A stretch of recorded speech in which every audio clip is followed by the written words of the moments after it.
कठुआ के मछेड़ी इलाके में भारतीय सेना की गढ़वाल राइफल की पलटन अपने बेस यूनिट से बाहर निकली। साथ में 2 ट्रक जिसके अंदर करीबन 10 से 12 जवान मौजूद थे वो निकले।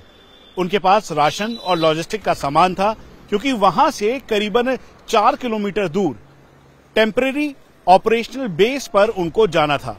टेम्परेरी ऑपरेशनल बेस वो जगह होती है जहां पर हालात को देखते हुए भारतीय सेना जम्मू कश्मीर पुलिस के साथ एक टेम्परेरी स्ट्रक्चर तैयार करती है और यहीं से ऑपरेशंस किया जाता है और आसपास के एरिया की निगरानी की जाती है। करीबन वक्त था 3:30। भारतीय सेना के ये 2 व्हीकल्स एक साथ जा रहे थे और दोनों के बीच करीबन दूरी 100 मीटर से 150 मीटर के लगभग की थी। उसी दौरान आतंकियों ने घात लगाया। कम से कम 2 ग्रुप्स आतंकियों के थे, जिनके पास AK-47, M4 और चाइनीज ग्रेनेड के साथ चाइनीज आर्मर पियर्सिंग, जिसे स्टील बुलेट कहा जाता है, वो भी मौजूद था। उन्होंने घात लगाकर सबसे पहले ट्रक को निशाना बनाया। उसी दौरान दूसरे ट्रक के ऊपर उन्होंने ग्रेनेड को थ्रो किया। जैसे ही ये हुआ, इससे पहले कि भारतीय सेना के जवान हरकत में आते, तुरंत आतंकियों ने फायरिंग करना शुरू कर दिया। चारों तरफ से फायरिंग होने लगी, क्योंकि दूसरा एरिया जो रोड के साथ में है, नीचे की तरफ खाई है और ऊपर की तरफ जंगली इलाका है।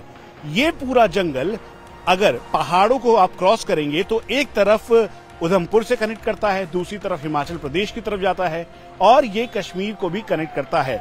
इसके साथ साथ ये कठुआ का एरिया है। हम आपको ये भी बता दें कि जब 2004 से पहले आतंकी घुसपैठ कर इसी रूट का इस्तेमाल करते आए थे यहाँ पर, लेकिन 2004 के बाद कोई भी ऐसी बड़ी घटना जब भी घटी, उसके बाद भारतीय सेना का प्रभाव यहाँ पर बहुत ज्यादा था।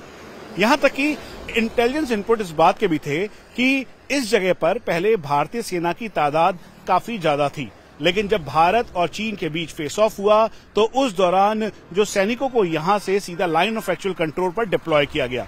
बस इसी का फायदा उठाते हुए आतंकियों ने घात लगाकर भारतीय सेना के 2 व्हीकल्स के ऊपर लगातार फायरिंग करना शुरू कर दिया और इसी फायरिंग में जवाब देते हुए भारतीय सेना के जवानों ने अदम्य साहस और शौर्य का परिचय दिया।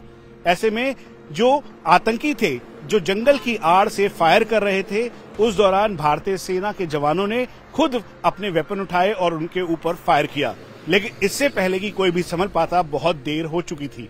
उसी दौरान 5 भारतीय सेना के जवान, जिसमें से एक JCO साहब भी हैं, उन्होंने अदम्य साहस और शौर्य का परिचय देते हुए देश के लिए सर्वोच्च बलिदान दिया और 5 इस समय जख्मी हैं, जिनका इलाज उधमपुर के हॉस्पिटल में चल रहा है। हम आपको ये भी बता दें कि ये पूरा एरिया जो कि कनेक्ट होता है किश्तवाड़ और भदरवा से भी, पिछले दिनों जब किश्तवाड़ और भदरवा के डंगो इलाके में जब ऑपरेशन हुआ था तो ये देखा गया कि वो पाकिस्तानी आतंकियों का ग्रुप था जो कि इन्फिल्ट्रेट कर आया था और इसीलिए जो इंटेलिजेंस इनपुट मिल रहा है उसके मुताबिक ये करीबन 4 से 5 की संख्या में 2 ग्रुप में आतंकी थे जो आसपास स्पॉट किए गए थे। अब इसकी पूरी जानकारी जुटाई जा रही है और इन्हीं आतंकियों ने जब फायरिंग की उस दौरान भी जब इनकी जानकारी मिली थी और इसीलिए अब कॉम्बिंग ऑपरेशन भारतीय सेना, CRPF और जम्मू कश्मीर पुलिस के द्वारा लगातार किया जा रहा है।